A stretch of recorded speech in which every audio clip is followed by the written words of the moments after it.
നമസ്കാരം. സൗണ്ടൊക്കെ വർക്കല്ലേ? എന്താ പറയട്ടാ, തലക്കെ നിറച്ചല്ലോ, വയസ്സായല്ലേ? ആഹാ, ഗണേശ സുഖം തന്നെ? അതോ ഇപ്പോഴും പഴയ പ്രാരാബ്ദം തന്നെയോ? അങ്ങനെ പോണ അരവിന്ദ, നീ ഇതെപ്പം വന്നു? വന്നു. അതെ, അങ്ങനെ ഇങ്ങനൊന്നും പോയാ പോരാ, ഇനിയിപ്പോ നന്നായിട്ട് തന്നെ പോണം. എന്തെങ്കിലും പ്രശ്നം ഉണ്ടെങ്കിൽ പറഞ്ഞോ, അറ്റ കൈക്ക് അരവിന്ദൻ ഇവിടെ ഉണ്ട്, നമുക്കൊരു കൈ നോക്കാം. ഹൈ, ഒരാളെ കാണാതായി അന്വേഷണം ഒന്നും ഇല്ലല്ലേ? അപ്പൊ ഇത്രയ്ക്കുള്ളൂ സ്നേഹം ബന്ധമൊക്കെ? അല്ല, എന്താ ഇപ്പൊ ഈ പകലടക്കത്തിന്റെ ധൈര്യം? നേരെ ഇങ്ങോട്ട് വെളുത്താ തുടങ്ങി വിശംബരന്റെ ആൾക്കാർ, അണ്ണാച്ചി, പോലീസ്. അവരെയൊക്കെ പേടിച്ചു പൊളിച്ചു മാറി നടക്കേണ്ട കാലം കഴിഞ്ഞു ചെട്ടിയാരെ. കാലം കഴിഞ്ഞു? അതെ, കൈ കാശുണ്ടെങ്കിൽ ഈ പറഞ്ഞവരൊക്കെ അരവിന്ദം വരച്ച വരല് നിൽക്കൂലേ? അല്ല ചെട്ടിയാരെ, ഈ അങ്ങാടിൽ ഒരു തുണിക്കടം കൂടി തുടങ്ങിയാൽ ചെട്ടിയാർക്ക് അത് ദോഷം ചെയ്യോ? എന്ത്? അല്ല, നന്നായിട്ട് ഒന്നങ്ങോട്ട് തുടങ്ങിയാലോ എന്ന് ആലോചിക്ക. കൊറേ ആയിട്ട് ഉറക്കക്കുറവുണ്ടല്ലേ അരവിന്ദന്? മോനെ, നീ ഇതിങ്ങനെ അങ്ങാടിയില് നിനക്കിത് എന്തായി പോയി?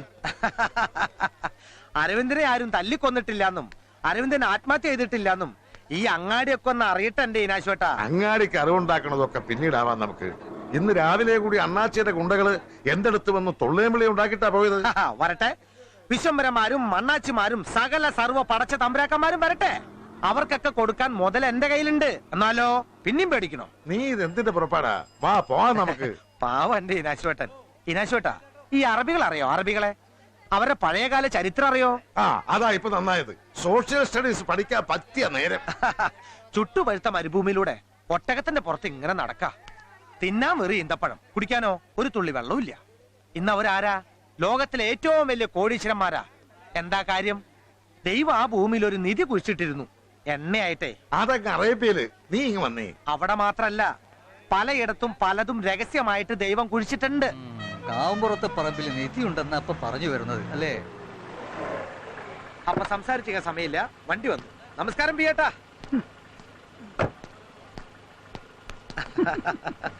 ഓക്കെ ഓക്കെ, ശരി എന്നാ.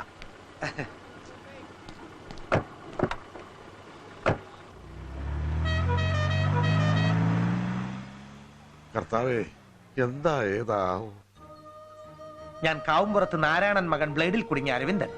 വിവാഹിതൻ, തൊഴിൽ രഹിതൻ, ദരിദ്രൻ.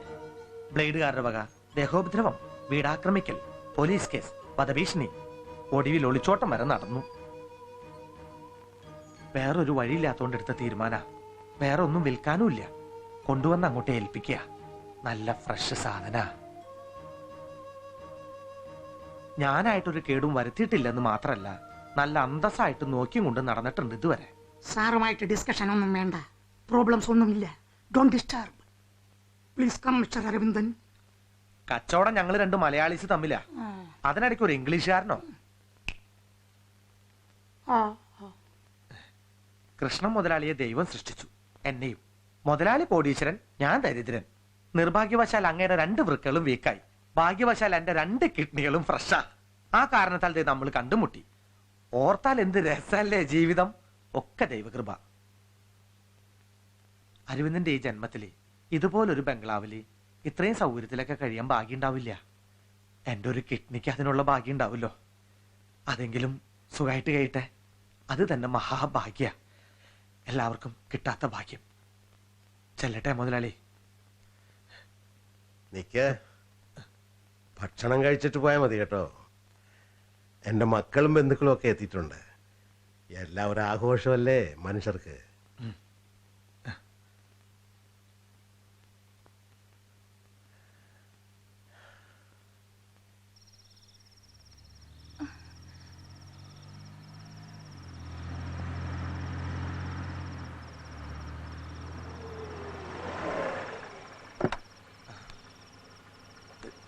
ശരിയെന്നാ.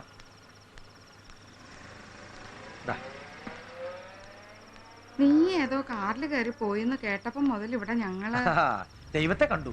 എന്ത്? അതെ, ദൈവത്തെ കണ്ടു. കുറച്ച് ദിവസത്തിനുള്ളിൽ നമ്മുടെ എല്ലാ പ്രശ്നങ്ങളും തീരും. മുൻപത്തെക്കാൾ അന്തസ്സായിട്ട് ഈ വീട്.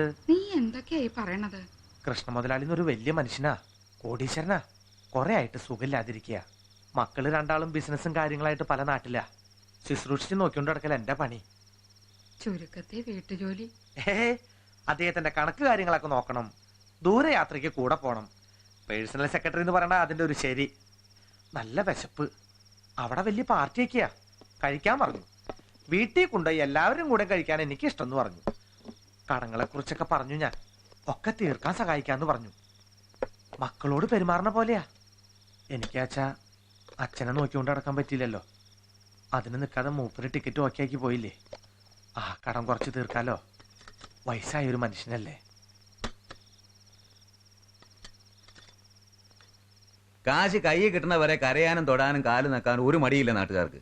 കിട്ടി കാര്യം കഴിഞ്ഞോ പിന്നെ ഞങ്ങൾ ബ്ലേഡുകാര് കൊള്ളരാത്തവന്മാരെ സാമൂഹ്യദ്രോഹികള്. സാർ ഇടപെട്ടോണ്ടാ, ഇല്ലേ എനിക്കറിയാൻ കൊടുത്തത് വാങ്ങാൻ. കേൾക്കുന്നുണ്ടോ താൻ? പറഞ്ഞല്ലോ സാർ, 17-ാം തീയതി ഒരു ദിവസം ഉണ്ടെങ്കിൽ 5 മണി. ഞാൻ വന്നില്ലെങ്കിലും ഈ മനുഷ്യൻ സാറിന്റെ കയ്യിൽ കാശ് കൊണ്ടെത്തിക്കും. 17-ാം തീയതി 5 മണി കഴിഞ്ഞാൽ ഇനി ഇവരാരും ആയിരിക്കില്ല തന്നെ തേടി വരുന്നത്. ഞാനാ. താനും കേട്ടല്ലോ? കേട്ടു. പറഞ്ഞ സമയത്ത് തന്നെ കൊണ്ടുതരും. പ്രായമായ ഒരു മനുഷ്യനല്ലേ, എന്റെ വാക്ക് വിശ്വസിക്കാം. ഇത് രണ്ടും തന്നെ വലിയൊരു തുകയുണ്ട്. കൂടാതെ വേറെയും നിനക്ക് ഒരുപാട് കടങ്ങളുണ്ടെന്ന് കേട്ടു. എന്താ ഒരു മാർഗം കണ്ടത്? സംശയിക്കണ്ട സാർ, മാർഗം ദൈവം കാണിച്ചു തന്നു. ആർക്കും ഒരു ദോഷം ചെയ്യാത്ത വളരെ സത്യസന്ധമായ ഒരു മാർഗം. പറഞ്ഞ സമയം, തീയതി, 1 മിനിറ്റ് ഒന്നും മാറില്ല. കടക്കാരനായി നാണം കെട്ട് തലയും താഴ്ത്തി നടക്കാൻ ഭൂമിയിൽ ഒരു മനുഷ്യജീവി ഇഷ്ടപ്പെടണില്ല. തെറ്റിക്കില്ല, ഉറപ്പാ.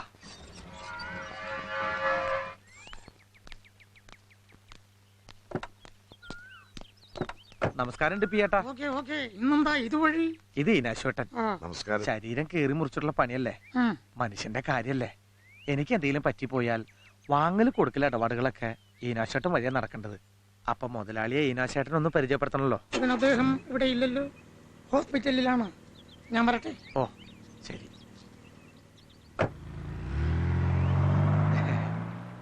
മുതലാളി ഹോസ്പിറ്റലിലോ? ഈശ്വര, എന്താവോ? എല്ലാം തകർന്ന് തരിപ്പണാവൂല്ലോ എന്റെ അമ്മ.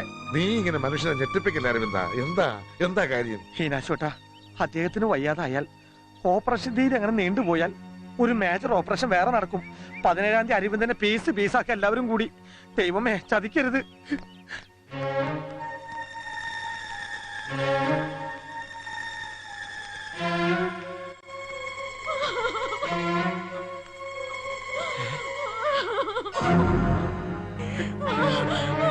ചതിച്ചില്ലേ ഈശ്വര. മുതലാളി,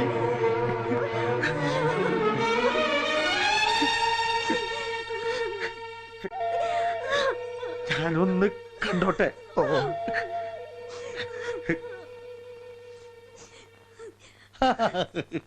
അതല്ലേ. സോറി കേട്ടോ. മക്കൾ രണ്ടുപേരും വിളിച്ചിരുന്നു. എന്തെങ്കിലും എമർജൻസി ഉണ്ടെങ്കിൽ വന്നാൽ പോരെ എന്ന് ചോദിച്ചു. മതി എന്ന് ഞാൻ പറഞ്ഞു. പേടിപ്പിച്ച് കളഞ്ഞല്ലോ മനുഷ്യനെ. എന്റെ പാതി ജീവനാ പോയത്. എന്തിന്? അവിടെ ഒരാളെ മൂടിയിട്ടിരിക്കണ കണ്ടപ്പോ ഞാൻ കരുതി ചത്തത് ഞാനാണെന്നല്ലേ. എടോ, എനിക്ക് വയസ്സ് എത്രയെന്നറിയാവോ? ഏത് സമയത്ത് വേണേലും തട്ടിപ്പോവാം. അതിന് താൻ ഇങ്ങനെ വെറുതെ കിടന്നു വരുമ്പോ വായല നാക്ക് വളച്ച് വേണ്ടാത്തൊന്നും പറയല്ലേ. ഈശ്വര, ഈ ലോകത്ത് ആരുടെ ജീവൻ പോയാലും നിങ്ങളുടെ മാത്രം സമ്മതിക്കില്ലേ ഞാൻ. ചൂണ്ടക്കാരൻ ചൂണ്ടയെ കൊരുക്കാനുള്ള ഇരയെ കാത്തു സൂക്ഷിക്കുന്നത് എന്തിനാ? അതിനുള്ള സ്നേഹം കൊണ്ടാണോ? ഒരു കാര്യം ഉറപ്പാ, എന്റെ ആയുസിന്റെ കാര്യത്തിൽ തനിക്കുള്ള അത്രയും വേവലാതി ഇപ്പൊ മറ്റാർക്കും ഇല്ല. എന്റെ ആയുസിന് വേണ്ടിയും പ്രാർത്ഥനയുണ്ട് സാർ, കൂട്ട പ്രാർത്ഥന. ഞാൻ തട്ടിപ്പോയാ പലരുടെയും കാശ് പോവേ, അതുകൊണ്ടാ.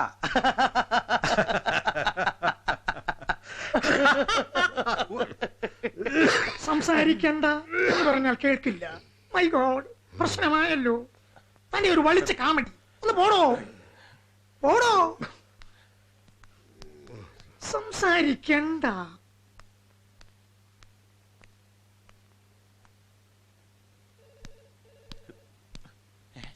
സാർ, അദ്ദേഹത്തിന്റെ ഓപ്പറേഷൻ മനസ്സിലായില്ല. ആരാ? എന്നെ മനസ്സിലായില്ലേ? ഞാൻ കിഡ്നി, കൃഷ്ണ മുതലാളിയുടെ കിഡ്നി. ഓർമ്മയില്ലേ? അന്ന് കിഡ്നി പാർട്ടിക്ക് കണ്ടില്ലേ അരവിന്ദൻ? ഓ, എന്താ ഇപ്പോഴത്തെ ഈ അസുഖം കാരണം തീരുമാനിച്ച ഓപ്പറേഷൻ എന്തെങ്കിലും മാറ്റം? ഓണത്തിനിടയിലാണ് ഇവിടെ കിഡ്നി കച്ചവടം. മറ്റു അസുഖങ്ങൾ നോർമൽ ആകാതെ ഓപ്പറേഷൻ നടക്കില്ല. ഈശ്വര,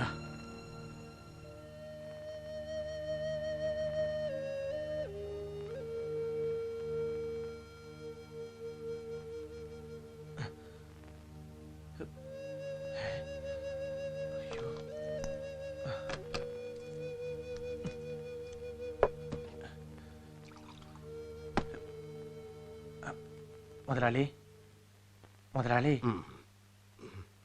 മരുന്ന് 6 മണിക്കൂർ ഇടവിട്ടാന്നാ പറഞ്ഞേ. ഇത് കഴിച്ചേ. ഉറക്കത്തിൽ നിന്ന് വിളിച്ച് എഴുന്നേപ്പിച്ചിട്ടാണ് എന്ന് പറഞ്ഞാൽ എങ്ങനെയാ? എന്ന് പറഞ്ഞാൽ എനിക്ക് വേണ്ട. അങ്ങനെ ഇനി വേണമെങ്കിൽ ഉറക്കം ഉണർത്തിയതിന് എന്നെ 4 തല്ല് തല്ലിക്കോ. പക്ഷെ എനിക്ക് മരുന്ന് കഴിപ്പിക്കാതിരിക്കാൻ പറ്റില്ല കേട്ടോ.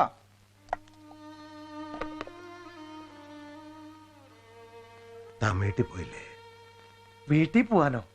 മുതലാളി ഈ അവസ്ഥയിൽ ഇവിടെ കിടക്കുമ്പോ എന്ത് ധൈര്യത്തിലാ ഞാൻ വീട്ടിൽ പോവാ?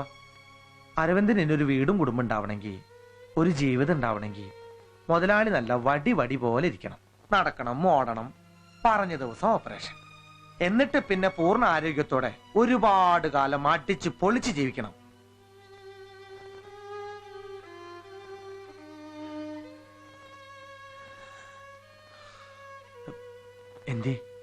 എന്തേ കണ്ണു നനഞ്ഞേ?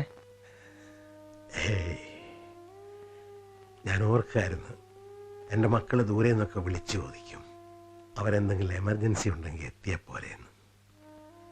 എൻ്റെ PA പോലും പോകുമ്പോൾ പറഞ്ഞിട്ട് പോയി എമർജൻസി ഉണ്ടെങ്കിൽ എത്താവുന്നു. അവരൊക്കെ ഉദ്ദേശിക്കുന്ന എമർജൻസി എന്താണെന്ന് എനിക്ക് മനസ്സിലാവും. മക്കൾക്ക് കടമ തീർക്കാൻ, PAക്ക് ജോലി നോക്കാൻ. നിനക്കോ അരവിന്ദ?